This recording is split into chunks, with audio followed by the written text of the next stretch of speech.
चुनावी तारीखों के ऐलान के बाद राजस्थान का चौंकाने वाला सर्वे आया सामने। राजस्थान की जनता ने इस सर्वे में कर दिया बड़ा खुलासा कि आपकी बार राजस्थान में वापसी कर पाएगी बीजेपी सरकार या आपकी बार फिर से राजस्थान में बनेगी कांग्रेस की सरकार। आज के इस वीडियो में हम बात करेंगे राजस्थान विधानसभा चुनाव के ओपिनियन पोल के बारे में। दोस्तों, जैसा कि आपको पता है कि राजस्थान विधानसभा चुनाव के लिए तारीखों का ऐलान हो चुका है, जबकि राजस्थान के चुनावी परिणाम 5 दिसंबर को सामने आ जाएंगे। लेकिन उससे पहले एक चौंकाने वाला सर्वे सामने आया है कि आपकी बार राजस्थान में किस पार्टी की सरकार बनेगी।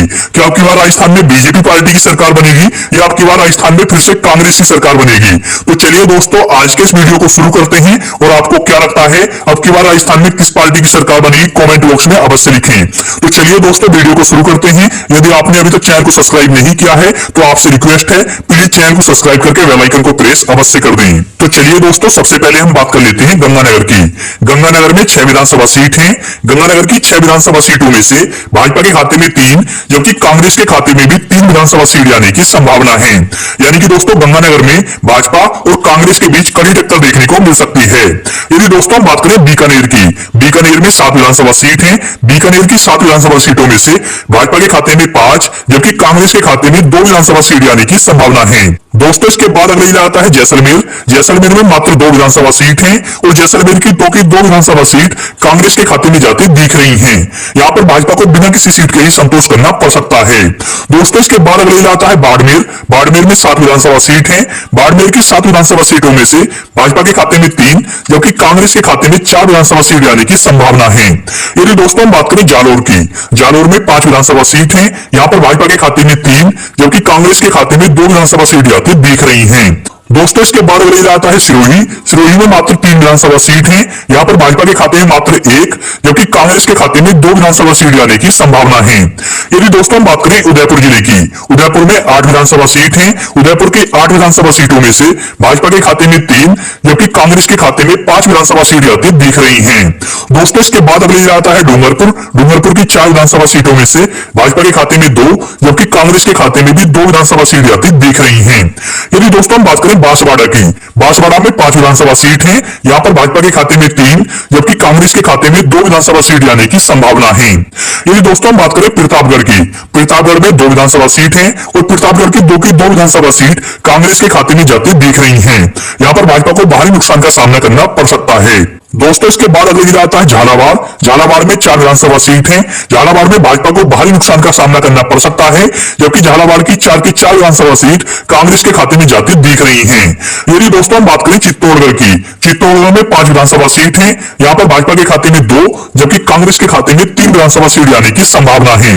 दोस्तों, इसके बाद अगले जिला आता है कोटा। कोटा में 6 विधानसभा सीट है। कोटा की 6 विधानसभा सीटों में से भाजपा के खाते में मात्र 2, जबकि कांग्रेस के खाते में 4 विधानसभा सीट आने की संभावना है। यदि हम अभी तक के ओपिनियन पोल की बात करें तो अभी तक 64 सीटों का ओपिनियन पोल हमारे सामने आ चुका है। इन 64 सीटों में से कांग्रेस के खाते में 37, जबकि भाजपा के खाते में 27 विधानसभा सीटें आती दिख रही हैं। यानी कि दोस्तों, भाजपा काफी पीछे अभी तक पिछड़ चुका है। लेकिन वीडियो में अंत तक बने रही, जिससे आपको पता चल सके कि अब की बार राजस्थान में किस पार्टी की सरकार बन सकती है। दोस्तों, इसके बाद अगला जिला आता है बारां। बारां में 4 विधानसभा सीट है। बारां की 4 विधानसभा सीटों में से भाजपा के खाते में 1, जबकि कांग्रेस के खाते में 3 विधानसभा सीटें आती दिख रही हैं। यदि दोस्तों हम बात करें सवाई मानसिंह की, यहाँ पर 4 विधानसभा सीट है। यहाँ पर भाजपा के खाते में 2, जबकि कांग्रेस के खाते में भी 2 विधानसभा सीट आने की संभावना है। यदि दोस्तों हम बात करें करौली की, करौली की 4 विधानसभा सीटों में से भाजपा के खाते में 2, जबकि कांग्रेस के खाते में भी 2 विधानसभा सीट आती दिख रही हैं। दोस्तों, इसके बाद अगले जिला आता है धौलपुर। धौलपुर में भी 4 विधानसभा सीट है। यहाँ पर भाजपा के खाते में 3, जबकि कांग्रेस के खाते में 1 विधानसभा सीट आने की संभावना है। दोस्तों, इसके बाद अगले जिला आता है भरतपुर। भरतपुर में 7 विधानसभा सीट है। भरतपुर की 7 विधानसभा सीटों में से भाजपा के खाते में मात्र 2 विधानसभा सीट, जबकि कांग्रेस के खाते में 5 विधानसभा सीट आती दिख रही हैं। यदि दोस्तों हम बात करें अलवर की, अलवर में 11 विधानसभा सीट है। यहाँ पर भाजपा के खाते में 2, जबकि कांग्रेस के खाते में 9 विधानसभा सीट आने की संभावना है। यदि दोस्तों हम बात करें सीकर की, सीकर में 8 विधानसभा सीट है। यहाँ पर भाजपा के खाते में 2, जबकि कांग्रेस के खाते में 6 विधानसभा सीट आने की संभावना है। यानी कि दोस्तों, सीकर में भी भाजपा को भारी नुकसान का सामना करना पड़ सकता है। दोस्तों, इसके बाद अगले जिला आता है झुंझुनू। झुंझुनू में 7 विधानसभा सीट है। यहाँ पर भाजपा के खाते में मात्र 1, जबकि कांग्रेस के खाते में 6 विधानसभा सीट आने की संभावना है। यदि दोस्तों हम बात करें चूरू की, चूरू में 6 विधानसभा विधानसभा सीट है, यहाँ पर भाजपा के खाते में मात्र एक, जबकि कांग्रेस के खाते में 5 विधानसभा सीट आने की संभावना है। यानी कि दोस्तों चूरू में भी भाजपा को भारी नुकसान का सामना करना पड़ सकता है। दोस्तों इसके बाद अगले आता है भीलवाड़ा। भीलवाड़ा में 7 विधानसभा सीट है, यहाँ पर भाजपा के खाते में 3, जबकि कांग्रेस के खाते में 4 विधानसभा सीट आने की संभावना है। यदि दोस्तों बात करें राजसमंद की, राजसमंद में 4 विधानसभा सीट है, यहाँ पर भाजपा के खाते में 3, जबकि कांग्रेस के खाते में 1 विधानसभा सीट आने की संभावना है। दोस्तों इसके बाद अगले जाता है हनुमानगढ़। यहाँ पर 5 विधानसभा सीट है। हनुमानगढ़ की 5 विधानसभा सीटों में से भाजपा के खाते में 2, जबकि कांग्रेस के खाते में 3 विधानसभा सीट आने की संभावना है। यदि दोस्तों अभी तक के ओपिनियन पोल की बात करें तो अभी तक 154 सीटों का ओपिनियन पोल हमारे सामने आ चुका है, जिनमें से कांग्रेस के खाते में 98, जबकि भाजपा के खाते में मात्र 56 विधानसभा सीट आती दिख रही है। यानी कि दोस्तों अभी तक के ओपिनियन पोल में कांग्रेस को बढ़त मिलती दिख रही है। यदि दोस्तों आपने अभी तक चैनल को सब्सक्राइब नहीं किया है तो प्लीज चैनल को सब्सक्राइब अवश्य कर लें।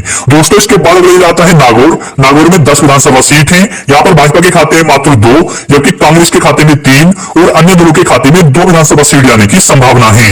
यानी कि दोस्तों नागौर जिले में भी कांग्रेस को फायदा मिलता दिख रहा है। दोस्तों इसके बाद अगले जाता है जोधपुर। जोधपुर में 10 विधानसभा सीट है, यहाँ पर भाजपा के खाते में मात्र 2, जबकि कांग्रेस के खाते में 8 विधानसभा सीट आती दिख रही है। यानी कि दोस्तों जोधपुर में भी भाजपा को भारी नुकसान का सामना करना पड़ सकता है।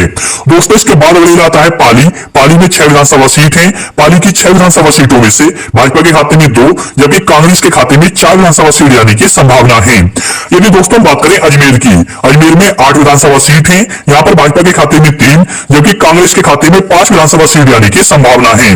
दोस्तों इसके बाद हम बात करें बूंदी की। बूंदी में 3 विधानसभा सीट है, यहाँ पर भाजपा के खाते में मात्र 1, जबकि कांग्रेस के खाते में 2 विधानसभा सीट आने की संभावना है। यदि दोस्तों बात करें टोंक की, टोंक जिले में 4 विधानसभा सीट है, यहाँ पर भाजपा के खाता खुलने की कोई संभावना नहीं है, जबकि टोंक की 4 विधानसभा सीट कांग्रेस के खाते में जाती दिख रही है।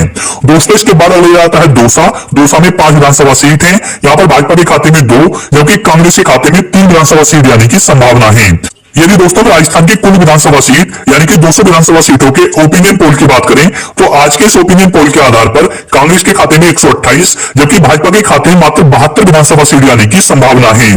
तो दोस्तों आज के इस ओपिनियन पोल के आधार पर हम कह सकते हैं कि आगामी विधानसभा चुनाव में राजस्थान में कांग्रेस पार्टी अपनी सरकार बनाने जा रही है।